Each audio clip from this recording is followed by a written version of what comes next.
Let's turn now to David Daoud, senior fellow at the Foundation for Defense of Democracies. David, thank you for being with us. So track with me here. Despite everything that's happening this week, President Trump says that he's potentially willing to make a deal with Iran. But Iran doesn't really seem interested in a deal at all. The president even said that he doesn't want to fight. But if there's no option, well, listen to this. I don't want to fight either. I'm not looking to fight. But if it's a choice between fighting and them having a nuclear weapon, you have to do what you have to do. Maybe we won't have to fight. Don't forget, we haven't been fighting. And then you heard the new reporting from the Wall Street Journal tonight. This is a list of the different times that President Trump has said Iran cannot have a nuclear deal. Okay, this list dates back to 2011. David, is negotiating a deal, is that really an option here?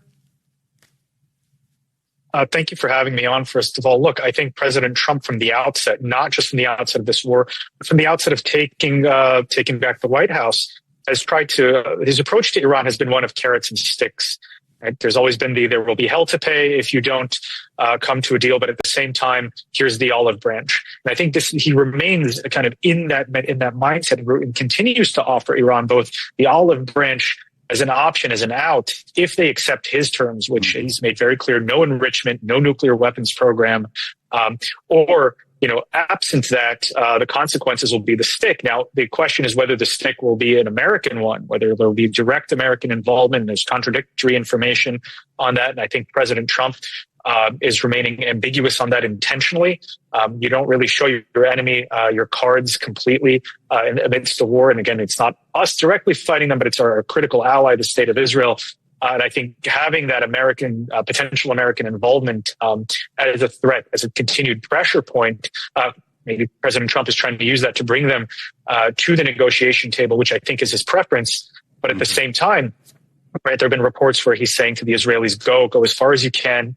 The state of Israel has had its full backing on continuing this operation. So again, there's the carrot and the stick approach to get what President Trump ultimately wants, which is to resolve Iran's nuclear program through as peaceful means as possible. Right. But so absent that, using your analogy, then, how do you see this playing out? Mm-hmm. Carrot or stick?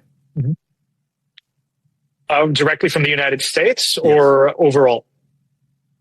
It's unclear. Look, again, our stick may be the state of Israel. Israel's done.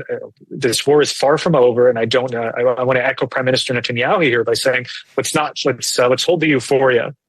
Iran is a large nation. It has a large arsenal of cruise missiles, ballistic missiles, and the Israelis are decimating those. They're doing as much as they can, and we know we're dealing with an ally that is very creative when it wants to accomplish its goals. But there are limitations. Let's see what the Israelis can accomplish. There have been reports the United States may get involved to attack Fordo, which is the one installation that it seems like the Israelis are having difficulty getting to because it's very deep inside a mountain. The Israelis don't have the bunker busters necessary. Mm-hmm. But then who knows? We may supply Israel with the means to do that. There's also the issue of Israel's interceptors. There was a report in the Wall Street Journal yesterday that Israel's running low on the interceptors to continue contending with Iran's ballistic missile barrages.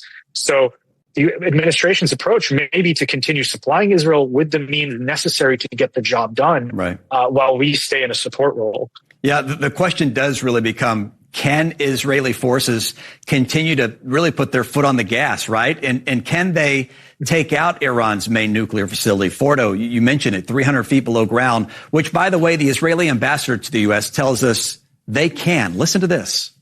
There are other ways of dealing with Fordo. And we're going to use those other ways if we have to. And again, that's in the context of the surprises I mentioned beforehand. If we have to, then we're going to pursue that route. So if that's the case, is there a reason the U.S. wouldn't just sit back and let Israel finish what they started while the U.S. just continues to assist? Well, let me add another quote from another Israeli official. The head of the NSC, the Israeli National Security Council, Tzachi Hanegbi, has said repeatedly that Israel did not ask the United States to get involved, and while there's daily communication, they're not trying to convince the United States to get directly involved.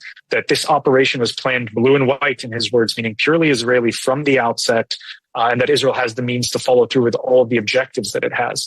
Now, my sense is that this is an existential matter for the state of Israel. Prime Minister Netanyahu has made that clear, not just the ballistic missiles, but particularly the nuclear weapons program And the Israeli national ethos is such that when it comes to existential matters, they don't outsource they don't outsource taking care of the problem to other countries, including an ally as credible and as durable as the United States. The Israelis likely have the means to finish this on their own.